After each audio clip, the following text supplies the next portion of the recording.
Hi guys, welcome my YouTube channel. I'm MG Polash. Come back to another vlog video. So guys, আজকে actually আসছি Bahrain Adliya এরিয়াতে। আসলে এইখানে বড় লোকের মেয়ে ছেলেরা কিংবা ওনারা যারা পয়সাওয়ালা তাদের আসলে আড্ডা এখানে বিভিন্ন ধরনের বড় হাইফাই রেস্টুরেন্টগুলা এবং কি খাওয়া দাওয়া থেকে থাকার জন্য এবং এভরিথিং মানে যা আছে সব কিছু, আরও অনেক কিছু আছে, সব কিছু বলা যাবে না।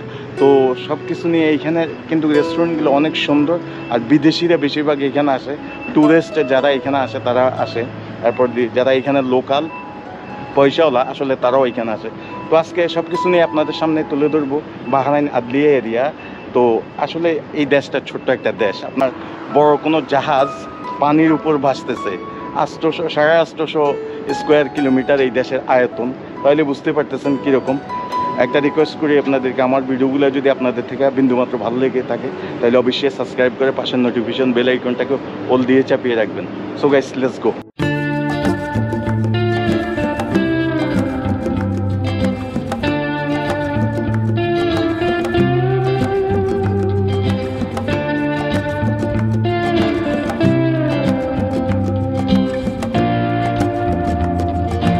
আপনাদেরকে আমি আরেকটা কথা বলে রাখি, জায়গাটা একসময় মানুষ দিনের বেলায় আসতো না, এরকম অবস্থা ছিল। মানে আপনার মানুষ আসার যোগ্য একটা জায়গা ছিল না, গার্ডেন ছিল, গাছপালা বিভিন্ন জঙ্গলের মতো ছিল, এখানে মানুষ আসলে আসতো না। কিন্তু এখন এতটা উন্নত হয়েছে, মনে হয় নিউ ইয়র্কের কোনো একটা সিটিতে আমরা এসে পড়ছি, এরকম একটা ব্যাপার। তো আপনাদের সাথে আসলে শেয়ার করলাম এই কথাগুলা।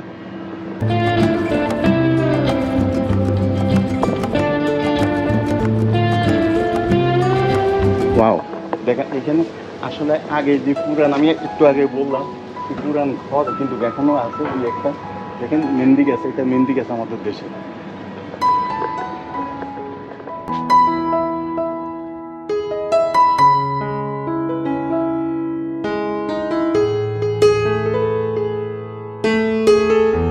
বন্ধুরা, এই দেশের সৌন্দর্য এবং এই দেশের পরিষ্কার সর্বকিছু উন্নত মানের সবকিছু দেখে মাঝে মাঝে মনের মাঝে একটু কষ্ট লাগে যে আমাদের দেশের স্বাধীনতা দিবস আর ওনাদের দেশের স্বাধীনতা দিবস একই দিনে। সো ওনারা কতটা উন্নত হয়ে গেছে ও কতটা আগে চলে গেছে, আমাদের উন্নত হওয়া তো দূরের কথা, আমরা আরো পিছিয়ে চলে গেছি। সমস্যা একটাই, এই দেশের যারা মিনিস্টার কিংবা এই দেশের মানুষ তারা নিজের দেশকে ভালোবাসে, তাই ওনারা সবসময় চিন্তা করে ওনাদের দেশের উন্নতি কিভাবে হবে, ওনাদের দেশটাকে কিভাবে সৌন্দর্য করবে সেই চিন্তায় থাকে। কিন্তু আমাদের আগের দিনের মুরব্বীরা বলতো কোনো ব্যবসার মাঝে যদি চোরে হাত লেগে যায় তাহলে যতই চেষ্টা করুক না কেন ওই ব্যবসাতে কখনো উন্নতি করতে পারে না। আসলে কথাটা বাস্তব, যদিও শুনতে খারাপ লাগে।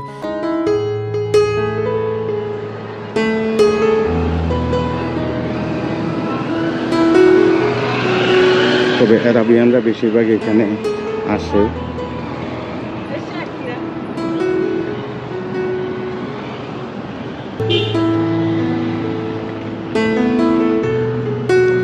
খুবই সুন্দর। আর বন্ধুরা, আপনাদেরকে একটা কথা বলে রাখি, এইখানে আমাদের বাংলাদেশি ভাইরা ম্যানেজার থেকে ওয়েটার কুকার থেকে ভালো ভালো রেস্টুরেন্টে ভালো ভালো পজিশনে আসলে জব করতেছে। তো আপনাদেরকে আমি একটা কথা বলে রাখি, যারা প্রবাসে আসতে চান তারা অন্ততপক্ষে ভাষাটা শিখে আসেন, মানে ইন্টারন্যাশনাল ল্যাঙ্গুয়েজ ইংলিশটাকে মানে কমপ্লিট করে আসবেন, তাহলে আপনি ভালো একটা জব করতে পারবেন।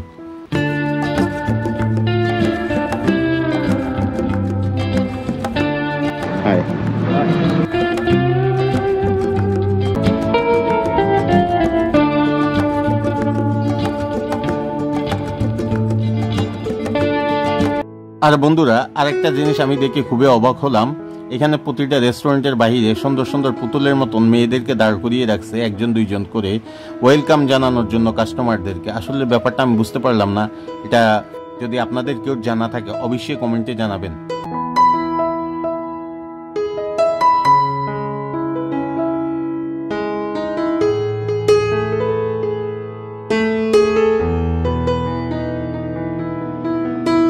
দেখছেন কত বড় একটা বড়ই গাছ, খুব সুন্দর একটা হাউস, কিন্তু এটা একটা রেস্টুরেন্ট হাউসের ডিজাইন। এই দেশের বড়ইগুলো কিন্তু মিষ্টি, অনেক বড়ইর ভিতরে পোকা থাকে, আসলে খাওয়া যায় না, অনেক বড় বড় পোক থাকে, আবার অনেক বড়ই অনেক মিষ্টি।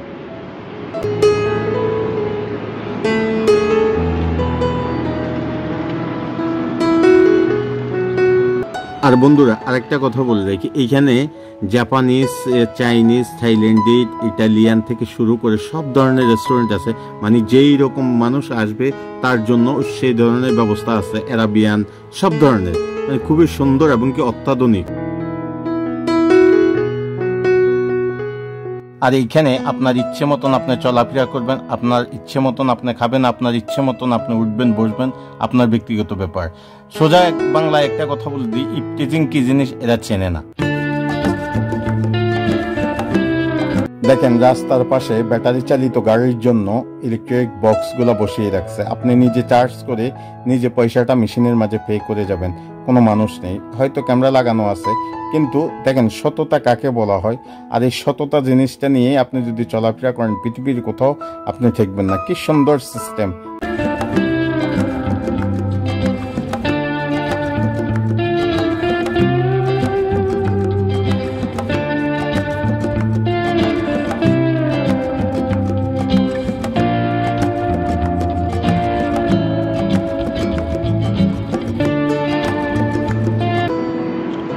কি অসাধারণ গার্ডেনগুলো রাস্তার পাশে করে রাখছে, দেখছেন কত সুন্দর ডিজাইন করে।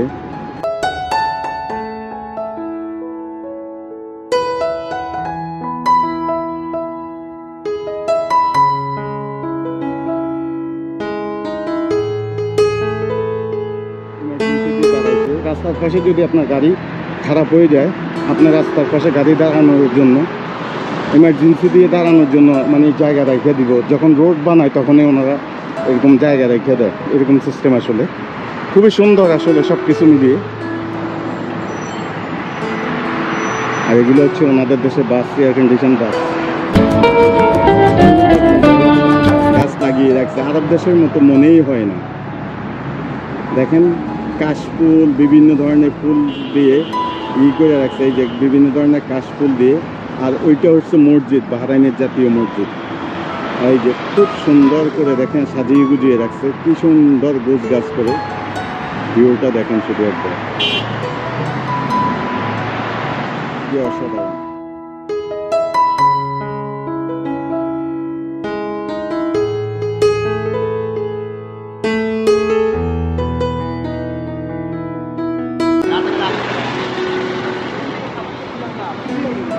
আমাদের সাথে কিন্তু মাল দিয়ে না, মাল হলে পর আমি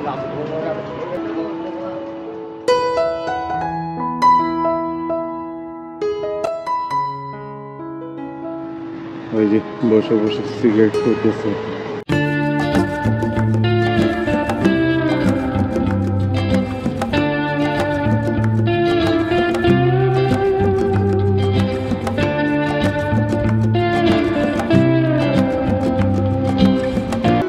এগুলো আসলে দোকান, বিভিন্ন শপিং মল, ছোট ছোট দোকান।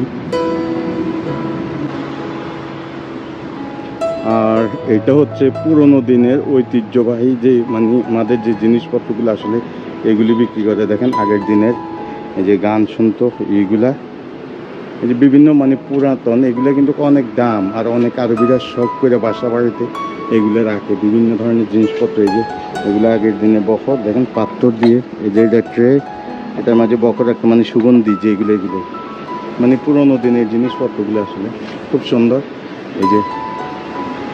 এই যে লিখে রাখছে আই লাভ বাহরাইন স্টিকার, খুব সুন্দর।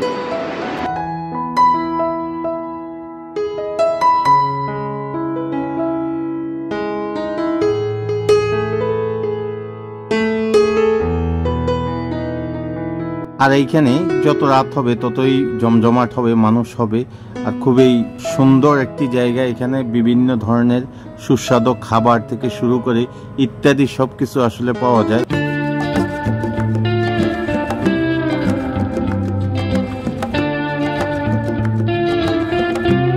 বন্ধুরা এইগুলো হচ্ছে যে ইন্ডিয়ান পাঞ্জাব রেস্টুরেন্ট, মানে ইন্ডিয়ান যেই পাঞ্জাবিদের যে খাওয়ার আইটেমগুলো আসলে এই রেস্টুরেন্টগুলোতে পাওয়া যায়। এখানে আসলে বিভিন্ন দেশের রেস্টুরেন্ট আছে, আপনি যেই ধরনের খাওয়া পছন্দ করেন আসলে সব কিছুই পাওয়া যায়, এরকম একটা ব্যাপার।